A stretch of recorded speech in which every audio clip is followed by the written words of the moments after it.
भाजपा विधायक दिलीप रावत का video social media पर वायरल। एक अफसर को मुक्का दिखाते आए नजर। विधायक ने अधिकारियों पर श्रद्धालुओं से अभद्रता करने का लगाया आरोप।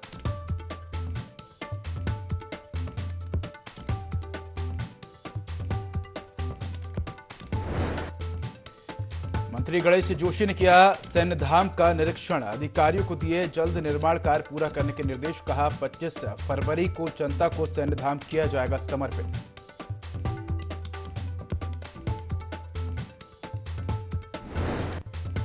उत्तरकाशी के होम स्टे के कमरे में लटका मिला युवती का शव। हिरासत में लिए नौकर और मालिक। लोगों का हंगामा जारी। होम स्टे के कमरे में लटका मिला युवती का शव।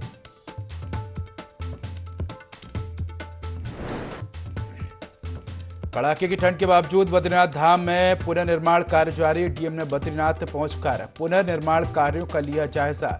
कार्यदायी संस्थाओं को निर्माण कार्यों में तेजी लाने के दिए निर्देश।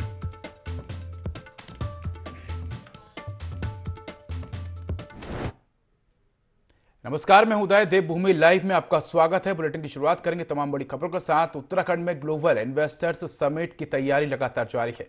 प्रदेश सरकार को टनकपुर में होने वाले निवेश कॉन्क्लेव में 500 करोड़ के एमओयू होने की संभावना है। जिले के डॉक्टर एपीजे अब्दुल कलाम प्रौद्योगिकी संस्थान में आयोजित होने वाली इन्वेस्टर समिट के संबंध में जिलाधिकारी नवनीत पांडे ने पत्रकार वार्ता की, जिसमें नवनीत पांडे ने बताया कि जिले के टनकपुर में होने वाली मिनी इन्वेस्टर समिट में लगभग 500 करोड़ के निवेश एमओयू होने हैं और जिसमें प्रदेश के साथ साथ देश भर के निवेशकों को आमंत्रित किया गया है। कॉन्क्लेव में एजुकेशनल और हेल्थ पर मुख्य रूप से एमओयू होने हैं। कॉन्क्लेव चंपावत टनकपुर में प्रस्तावित है। उसमें हम उम्मीद करते हैं कि लगभग 500 करोड़ के आसपास के हमारे एमओयूज कल होने जा रहे हैं। मुख्य जो हमारा फोकस और जो सेक्टर निकल के आ रहा है वो सौर ऊर्जा है, जहाँ पे हमारे पास करीब 20 मेगावाट से भी ज़्यादा के प्रपोजल्स प्रस्तावित हैं। तो मुझे लगता है करीब 250 करोड़ का इन्वेस्टमेंट हम करने जा रहे हैं चंपावत में। उसके अलावा जो एग्रो प्रोसेसिंग है और जो हेल्थ एंड वेलनेस सेक्टर्स हैं, उसमें हमारे पास काफ़ी सारे प्रपोजल्स आए हैं। लगभग 150 करोड़ के प्रपोजल्स उस क्षेत्र में भी आए हैं। इसके अलावा education sector, health facility sector में हमको कई लोगों ने एक्सप्रेशन ऑफ इंटरेस्ट हमें जाहिर किया गया है और अगर कल नहीं भी हो पाए एमओस तो हमें उम्मीद है कि निकट भविष्य में हम उनसे एमओयूज करें। देहरादून स्थित एफआरआई में 8 और 9 दिसंबर को इन्वेस्टर समिट का आयोजन किया जा रहा है, जिसकी तैयारी जोरों से चल रही है। बता दें कि इन्वेस्टर समिट के उद्घाटन समारोह में प्रधानमंत्री नरेंद्र मोदी भी बतौर मुख्य अतिथि शिरकत कर सकते हैं। प्रधानमंत्री की सुरक्षा को देखते हुए शासन प्रशासन भी अलर्ट मोड पर है। सचिव मुख्यमंत्री विनय शंकर पांडे ने बताया कि इस सम्मेलन के लिए माइक्रो लेवल पर तैयारियां की जा रही हैं और ये आयोजन बेहतर ढंग से हो सके, इसके लिए सभी तैयारियां लगभग पूरी कर ली गई हैं। लगभग सारी तैयारियां पूरी कर ली गई हैं और जो 8 और 9 का हमारा मेन इवेंट है, जिसमें माननीय प्रधानमंत्री जी का आगमन हो रहा है, उनका आशीर्वचन हम लोगों को मिलेगा। आप देख रहे हैं कि हम लोगों ने अपना यहाँ पर एक परमानेंट एडमिन ऑफिस भी इस्टेब्लिश कर लिया है, जहाँ 24/7 के बेसिस पर हम लोग यहाँ मौजूद रहेंगे। एक एक चीज़ों की माइक्रो लेवल पर तैयारी की जा रही है। हरिद्वार में जिला पंचायत की बैठक का आयोजन किया गया, जिसमें जिले के प्रभारी मंत्री सतपाल महाराज मुख्य रूप से शामिल रहे। बैठक में पंचायत की भूमि के चिन्हीकरण को लेकर कमेटी बनाने का निर्णय लिया गया। इस दौरान कैबिनेट मंत्री सतपाल महाराज ने बताया कि जिला योजना को लेकर बैठक में मंथन किया गया। वहीं सतपाल महाराज ने 5 राज्यों के नतीजों को लेकर कहा कि सभी जगह कमल खिलेगा। जिला पंचायत की बैठक के बारे में बताते हुए सतपाल महाराज ने कहा कि हरिद्वार को जाम से निजात दिलाने के लिए कई योजना बनाई जा रही हैं, जिसमें भूमि चयनित करने के लिए कहा गया ताकि पार्किंग बनाई जा सके। वहीं 5 राज्यों के एग्जिट पोल पर सतपाल महाराज ने कहा कि भाजपा हर बार की तरह इस बार भी परचम लहराएगी। कराया गया कि निश्चित रूप में सबकी सहमति बनेगी तभी इस काम को किया जाएगा और सभी से विचार विमर्श हो रहा है। इसमें ये पता चला है कि कुछ पिलर्स बनेंगे, काफी कुछ होगा और इसमें किसी का विरोध भी है, तो सभी की जो है एक सहमति बनेगी, उसके बाद ही निर्णय लिया जाएगा। तो ये निश्चित रूप में भाजपा परचम लहरा रही है और आगे देखते हैं क्या निर्णय आते हैं। बक्सर में सिविल बार एसोसिएशन के नवनिर्वाचित पदाधिकारियों का शपथ ग्रहण समारोह आयोजित किया गया। इस दौरान हरिद्वार के लोकसभा सांसद डॉक्टर रमेश पोखरियाल निशंक और हरिद्वार के जिला जज सिकंदर कुमार त्यागी भी पहुंचे। लोकसभा सांसद डॉक्टर रमेश पोखरियाल निशंक ने कहा कि अपनी भाषा में अभिव्यक्ति की प्रस्तुति सरल होती है। इस दौरान उन्होंने लक्सर में नए रूप से न्यायिक भवन को लेकर जिला जज से बातचीत की बात कही और जल्द ही मुख्यमंत्री से मुलाकात कर उनके द्वारा नए भवन के निर्माण का भरोसा दिया।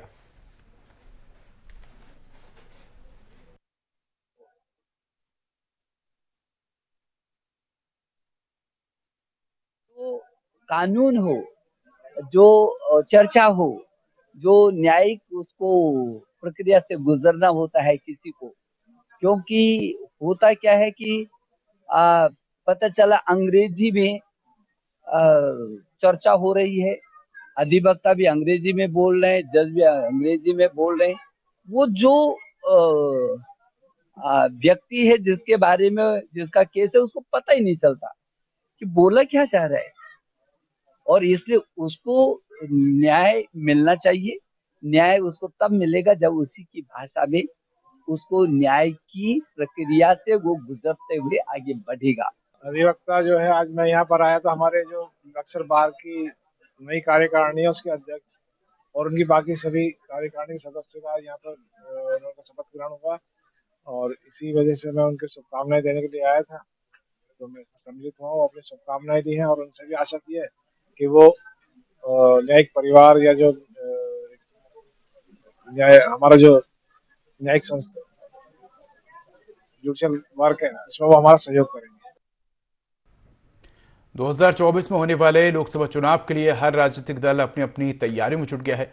इसी क्रम में सत्ताधारी पार्टी भाजपा भी अपनी तैयारियों को लेकर पूरे दमखम के साथ लगी हुई है, जिस पर भाजपा की प्रदेश प्रवक्ता हनी पाठक ने दावा किया है कि भाजपा एक बार फिर से 2024 का लोकसभा चुनाव जीतेगी और तीसरी बार प्रधानमंत्री नरेंद्र मोदी के नेतृत्व में पूर्ण बहुमत की सरकार बनाएगी।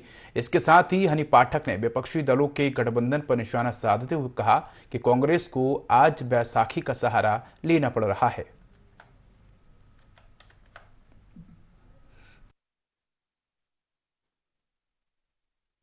भारतीय जनता पार्टी एक बहुत बड़ा राजनीतिक दल है और ये चुनाव को देखते हुए तैयारी करेगा, ये कहना पूर्णतः गलत है, क्योंकि भारतीय जनता पार्टी कार्यकर्ताओं की पार्टी है। यहाँ कार्यकर्ताओं को प्राथमिकता दी जाती है। कार्यकर्ता हैं तो कार्यकर्ताओं को प्राथमिकता दी जाती है, लेकिन अगर विपक्ष में देखा जाए तो सभी बड़े नेता ही दिखाई देते हैं। कार्यकर्ता तो मुझे आज तक कभी दिखा नहीं और जनता को भी कभी दिखाई नहीं दिया, इसीलिए इनके हाथ के पंजे से लोगों ने हाथ ही जोड़ लिया है। और दूसरी बात ये कहना चाहूंगी कि लोकसभा की जहां तक बात है तो लोकसभा चुनाव निश्चित तौर पर हम ही पूर्ण तरह विजयी होंगे और हमारे यशस्वी प्रधानमंत्री नरेंद्र मोदी जी तीसरी बार शपथ लेंगे और लोकसभा चुनाव में हमारे ही जीत का परचम रहेगा, क्योंकि 70 से ज्यादा साल पुरानी पार्टी को आज बैसाखी का सहारा लेना पड़ रहा है। और उस बैसाखी का जो मंच से खुलेआम गालियां देते थे कि सोनिया गांधी जी को जेल में डाल दूंगा, उसको जेल में डाल दूंगा, तो उनके साथ आज इनको महागठबंधन करना पड़ रहा है। तो इससे ये साबित होता है कि ये अपने आप को किस श्रेणी में देख रहे हैं कि ये अकेले चुनाव नहीं लड़ सकते हैं भारतीय जनता पार्टी को हराने के लिए, तो इनको बैसाखी का सहारा लेना पड़ रहा है। लैंसडाउन विधायक दिलीप रावत के वायरल वीडियो पर कांग्रेस ने निशाना साधा है। कांग्रेस प्रदेश प्रवक्ता शिशपाल बिष्ट का कहना है कि दिलीप रावत सरेआम परिवहन विभाग के अधिकारी को धमकाते हुए उन पर हाथ उठाने की कोशिश कर रहे हैं। भाजपा के नेता जगह जगह ऐसे सीन क्रिएट कर रहे हैं, लेकिन सरकार अपने नेताओं के खिलाफ कार्रवाई करने को तैयार नहीं है। उन्होंने सवाल उठाया है कि क्या भाजपा के मंत्रियों और विधायकों को मारपीट और सरेआम अभद्रता करने का सर्टिफिकेट जनता ने दिया है या फिर भाजपा के नेताओं ने इसे खुद परंपरा बना दिया है। भाजपा विधायक दिलीप रावत का वीडियो सामने आए जिसमें वे कोटद्वार में भाजपा समर्थक की गाड़ी का चालान होने पर काफी नाराज हो गए और परिवहन अधिकारी को खरी खोटी सुनाते हुए अधिकारी पर थप्पड़ मारने के लिए हाथ भी उठाया है।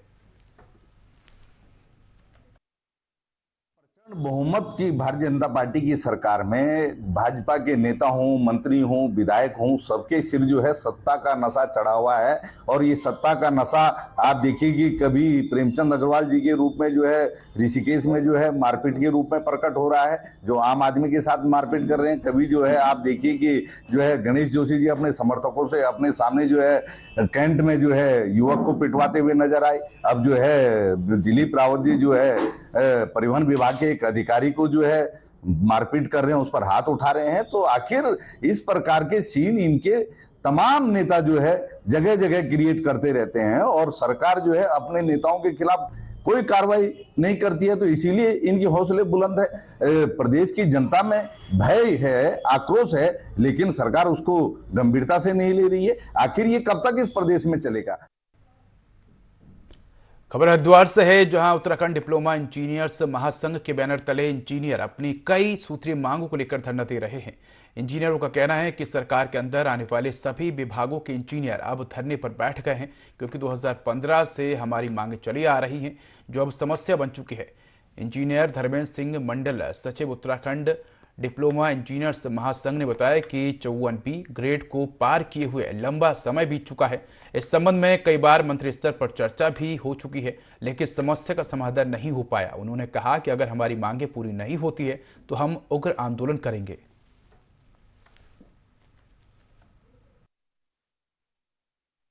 डिप्लोमा इंजीनियर साथी चाहे वो किसी विभाग का है, लघु हमारे उत्तराखंड लोक निर्माण विभाग है, उत्तराखंड सिंचाई विभाग है, उत्तराखंड लघु सिंचाई विभाग है, उत्तराखंड ग्रामीण निर्माण विभाग है और भी बहुत सारे कुल 22 डिपार्टमेंट जो कि हमारे महासंघ से संबद्ध हैं। सभी विभागों में बहुत सारी समस्याएं ऐसी थी जो लंबित चली आ रही। 2015 के बाद से बहुत सारी समस्याएं हैं। सभी घटक संघों के साथ में लेकर के कई बार शासन से भी वार्ता हो चुकी है कि हमारे साथियों की जो लंबित समस्याएं हैं उनका निराकरण कर दिया जाए। उसके बावजूद भी उन्होंने इस पर कोई ज्यादा ध्यान नहीं दिया। आहत होकर के हड़ताल के कार्यक्रम का ये मन बनाना पड़ा और दिनांक 30 नवंबर यानी कि कल से हम लोग लगातार अनिश्चितकालीन हड़ताल पर यहां पर बैठ गए हैं। अपने पुत्र को उद्यान विभाग में नौकरी देने की मांग करते हुए लोहाघाट निवासी बुजुर्ग चेतराम ने डीएम चंपावत नवनीत पांडे को ज्ञापन दिया तथा मांग पूरी न होने पर 111वीं बार डीएम कार्यालय में धरने में बैठने की चेतावनी दी है।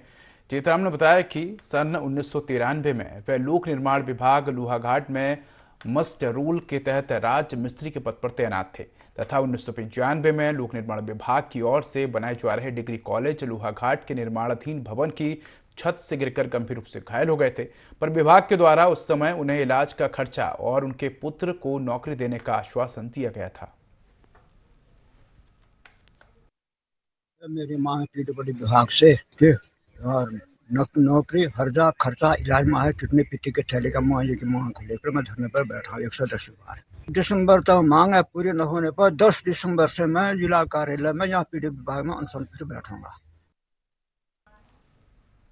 खबर उत्तरकाशी से है, जहां कल सुबह एक रिजॉर्ट में संदिग्ध परिस्थितियों में युवती का शव फांसी के फंदे पर लटका मिला है।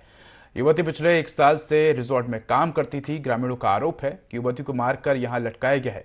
जिला अस्पताल में युवती का पोस्टमार्टम कराया गया, पर ग्रामीणों ने पोस्टमार्टम रिपोर्ट पर सवाल खड़े कर दिए हैं।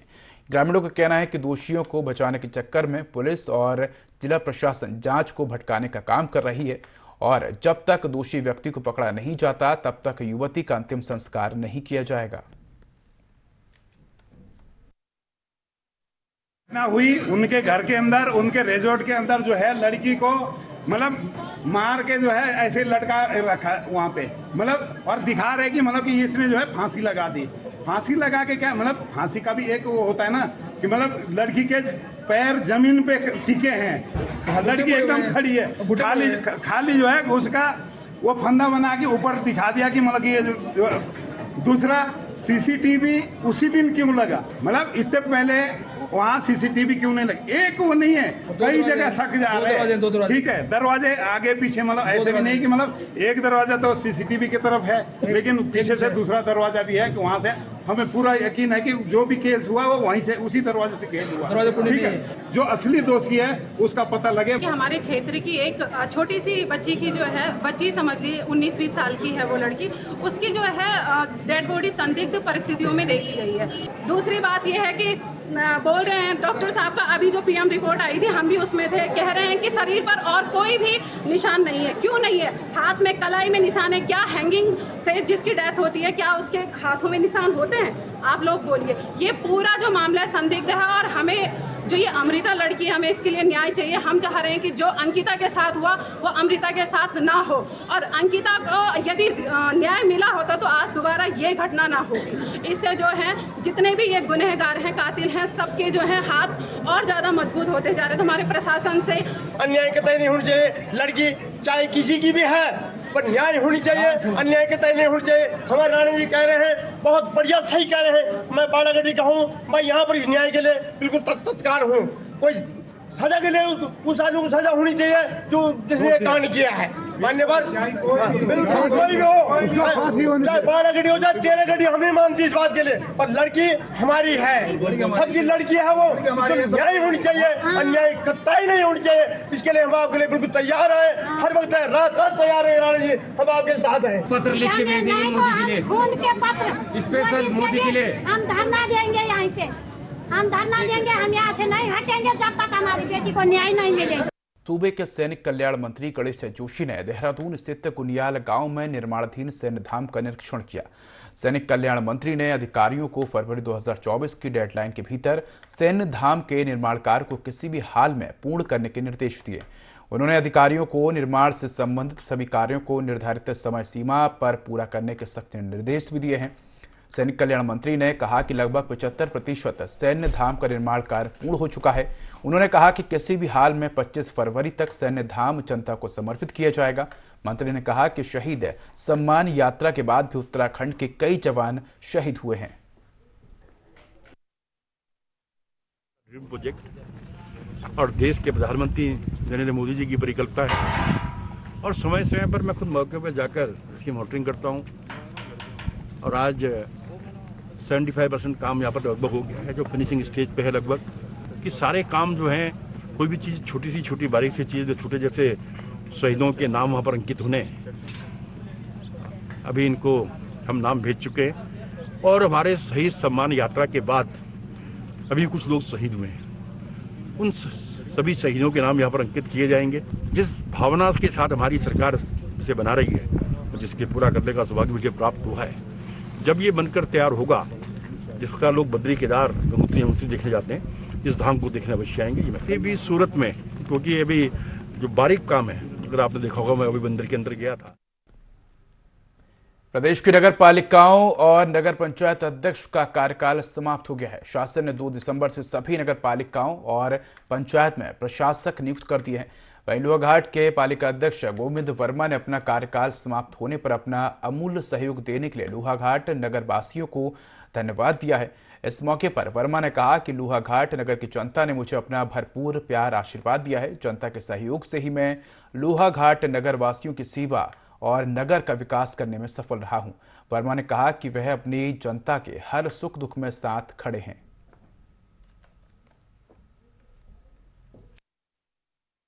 रहा और आशीर्वाद रहा हर विकास कार्यों में। जो भी लोहाघाट नगर में आज जहाँ पर भी कुछ भी देखने को मिलता है तो यहाँ की जनता के वजह से ही मिलता है, क्योंकि जनता ने बार बार टेलीफोन के माध्यम से ऑफिस में आकर के और जहाँ पर भी मिलता था वहाँ पर रोक करके ये करना है करके जो भी था सब जनता के द्वारा ही हो पाया। और जो लोहाघाट नगर में एक स्वच्छता के प्रति लोहाघाट की जनता ने विशेष सहयोग दिया, मैं पुनः उनको धन्यवाद देना चाहूँगा। और मैं विश्वास की पूरी उम्मीद भी करता हूँ कि जो आगामी आने वाले वर्ष हैं उसमें भी आपका ऐसे ही आशीर्वाद और सहयोग बना रहे। और मेरे लायक कहीं पर कोई भी 24 घंटे कहीं भी कोई आवश्यकता पड़ेगी, मैं आपके साथ कंधे से कंधा मिला खड़ा रहूँगा।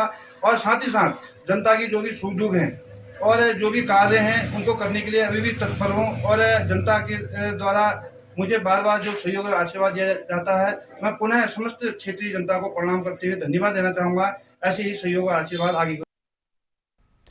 राजधानी देहरादून में 8 दिसंबर को इन्वेस्टर्स समिट का आयोजन होने वाला है, जिसमें प्रधानमंत्री नरेंद्र मोदी भी शिरकत करेंगे। इन्वेस्टर्स समिट को लेकर कांग्रेस के पूर्व अध्यक्ष गणेश घोटियाल ने कहा कि जितना पैसा साल 2018 के इन्वेस्टर समिट में खर्च हुआ था, उतने का निवेश भी सरकार को प्राप्त नहीं हुआ। भाजपा को जिस उद्योगपति मुकेश अंबानी पर भरोसा था, उन्होंने ये कहा कि मैं उत्तराखंड में अपना जियो का नेटवर्क बिछा रहा हूं, मेरे लिए इतना ही बहुत है।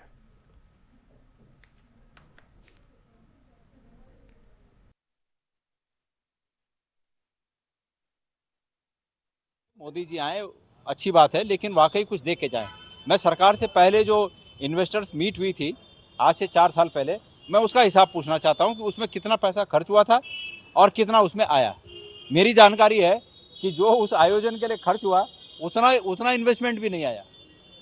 और जिन पे सबसे ज़्यादा भरोसा था मुकेश अंबानी जी, उन्होंने ये कहते हुए अपना पिंड छुड़ा दिया कि मैं उत्तराखंड में अपना जियो का नेटवर्क बिछा रहा हूँ, मेरा यही इन्वेस्टमेंट बहुत है। तो अपना पिंड उन्होंने इस तरह छुड़ाया। नगरपालिका अध्यक्ष अनुज गुप्ता ने पिक्चर पैलेस बस स्टैंड पर विभिन्न कार्यों का लोकार्पण और शिलान्यास किया। इस अवसर पर नगरपालिका के समस्त सभासद और अधिशासी अधिकारी के साथ ही शहर के गणमान्य लोग मौजूद रहे। नगरपालिका अध्यक्ष ने मसानिक लॉज बस स्टैंड पर वेंडर जोन और कार पार्किंग का लोकार्पण किया। इसके बाद मसूरी झील स्थित मल्टीलेवल कार पार्किंग और सौंदर्यीकरण कार, IDH बिल्डिंग के पास MRF सेंटर और बायोमेथेन प्लांट के निर्माण कार्य, सिविल अस्पताल के पास कार पार्किंग का शिलान्यास किया। तो मसूरी में कई कार्यों का लोकार्पण हुआ।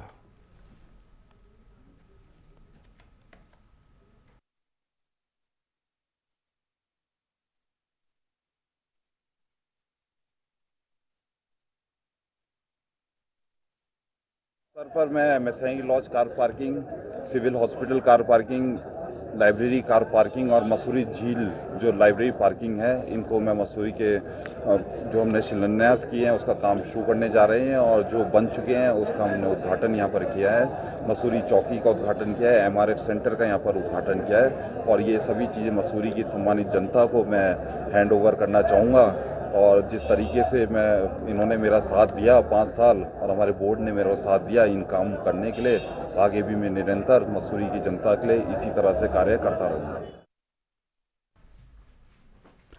हरिद्वार की मेयर अनीता शर्मा का 5 वर्षों का कार्यकाल पूरा होने पर सभी कर्मचारी और पार्षदों ने उनका धन्यवाद किया। साथ ही स्टाफ ने मेयर अनीता शर्मा को विदाई सम्मान भी दिया। अपने संबोधन में अनीता शर्मा ने अपने द्वारा किए गए कामों को गिनवाया, जिसमें हरिद्वार में बन रहे 2 अस्पतालों को बताया। साथ ही सभी अधिकारियों और पार्षदों का सहयोग करने के लिए धन्यवाद किया। इसके बाद जनता का धन्यवाद करते हुए उन्होंने कहा कि मुझे मौका और मुझ पर भरोसा करने के लिए आपका धन्यवाद।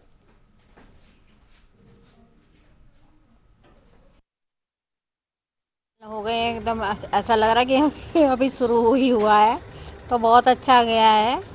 कहते हैं ना 5 साल बेमिसाल बोल रहे हैं, और सभी अच्छा पार्षदों ने भी, मैंने सबने मिलके, अधिकारियों ने सबने अच्छा काम किया है और भी और अच्छा होगा, आगे भी अच्छा ही होगा। मैं तो चाहूँगी कि जो जनता ने हमें जिता के भेजा था, जिस मुद्दों पे भेजा था वो सब पूरे हुए हैं।